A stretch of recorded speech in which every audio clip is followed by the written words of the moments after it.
നമസ്കാരം. പ്രധാന വാർത്തകളുമായി Our TV 24/7.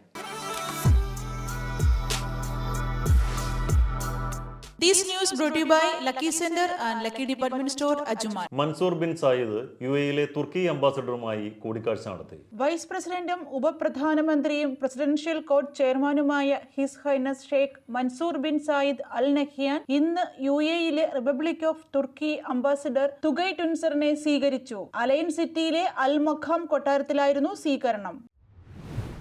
100% വൃത്തിയുള്ള നഗരം, ശുചിത്വത്തിൽ ദുബായ് നമ്പർ 1.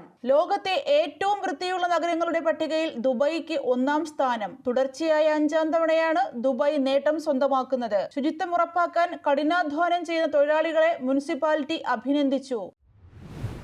കുവൈത്ത് ഗതാഗത നിയമങ്ങളിൽ പുതിയ ഭേദഗതികൾ, സർക്കാർ ഉത്തരവ് പുറത്തിറക്കി. കുവൈത്ത് സർക്കാർ ഗതാഗത നിയമങ്ങളിൽ ഭേദഗതികൾ വരുത്തി പുതിയ ഉത്തരവ് പുറപ്പെടുവിച്ചു. ഔദ്യോഗിക ഗസറ്റിൽ പ്രസിദ്ധീകരിക്കുന്നതോടെ പുതിയ നിയമങ്ങൾ പ്രാബല്യത്തിൽ വരും. പുതുക്കിയ ഗതാഗത നിയമങ്ങൾ അനുസരിച്ച് വാഹന ലൈസൻസുകൾ, അനുവദനീയമായ വാഹനങ്ങളുടെ എണ്ണം, ഗതാഗത ലംഘനങ്ങൾക്കുള്ള പിഴ എന്നിവയിൽ പ്രധാന മാറ്റങ്ങൾ വരുത്തിയിട്ടുണ്ട്. കുവൈത്ത് മെഹ്ബൂല മണി എക്സ്ചേഞ്ച് കവർച്ച, 2 വിദേശികൾ അറസ്റ്റിൽ. 4600 ദിനാർ മൂല്യമുള്ള വിദേശ കറൻസികൾ മോഷ്ടിച്ച കേസിലാണ് അറസ്റ്റ്. 24 മണിക്കൂറിനുള്ളിൽ പ്രതികളെ പിടികൂടാൻ കഴിഞ്ഞതായി ആഭ്യന്തര മന്ത്രാലയം അറിയിച്ചു.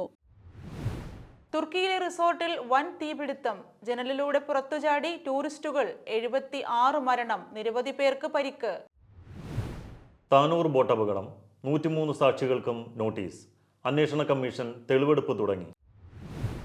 റഫീഖ് അഹമ്മദിന് പത്മപ്രഭ പുരസ്കാരം സമർപ്പിച്ചു. ആധുനിക വയനാടിന്റെ ശില്പികളിൽ പ്രമുഖനായ MK പത്മപ്രഭ ഗൌഡരുടെ സ്മരണാർത്ഥം ഏർപ്പെടുത്തിയ പത്മപ്രഭ പുരസ്കാരം കവിയും ഗാനരചയിതാവുമായ റഫീഖ് അഹമ്മദിന് സമ്മാനിച്ചു. കവിയും ഗാനരചയിതാവുമായ മുൻ ചീഫ് സെക്രട്ടറി K ജയകുമാറാണ് പുരസ്കാരം സമ്മാനിച്ചത്. തിരുവനന്തപുരം പ്രവാസി കൂട്ടായ്മ സംഘടിപ്പിച്ച പത്മതീർത്ഥം 5ാം പതിപ്പ് മസ്കറ്റ് റൂവി അൽഫലാജ് ഹോട്ടലിൽ നടന്നു. തിരുവനന്തപുരം പ്രവാസി കൂട്ടായ്മ സംഘടിപ്പിച്ച പത്മതീർത്ഥം 5ാം പതിപ്പ് മസ്കത്ത് റൂവി അൽഫലാജ് ഹോട്ടലിൽ നടന്നു. സിനിമ സീരിയൽ താരം ശ്രീലത നമ്പൂതിരി മുഖ്യ അതിഥിയായി. നിബിൻ നരാവത്തിന്റെ മെന്റലിസം സെഷനും ഗായകരായ സാംസൺ സിൽവ, അമൃത സുരേഷ് എന്നിവർ നയിച്ച സംഗീത പരിപാടിയും മുഖ്യ ആകർഷണമായി. മണിക്കൂറുകൾ നീണ്ട മെന്റലിസം സെഷൻ കാണികൾക്ക് അവസ്മരണീയ അനുഭവമായി. ആവേശം കൊടികൊട്ടിക്കയറിയ ഗാനവിരുന്നും നൃത്ത പരിപാടികളും സദസ്സിനെ ഇളക്കിമറിച്ചു. ചടുല നൃത്ത ചുവടുകളോടെ കുട്ടികളും വീട്ടമ്മമാരും മുതിർന്നവരും എത്തിയത് പലർക്കും കൗതുക കാഴ്ചയായിരുന്നു. ക്ലാസിക് നൃത്തരൂപങ്ങളും വേദിയിൽ അരങ്ങേറി. സാംസ്കാരിക പെരുമയെ ഉയർത്തിക്കാട്ടുന്ന കലാവിരുന്നിനാണ് അൽഫലാജ് സാക്ഷിയായത്. വാദ്യമേളങ്ങളും കേരളീയ കലാരൂപങ്ങളും കൊണ്ട് മലയാളിയുടെ സാംസ്കാരിക പെരുമയെ ഒമാനിലും ഉയർത്തിക്കാട്ടുന്നതായിരുന്നു പരിപാടി. President Mini Suresh, secretary Prashanth Nair, treasurer Aneesh Krishna എന്നിവരുടെ നേതൃത്വത്തിലായിരുന്നു പരിപാടികൾ അരങ്ങേറിയത്.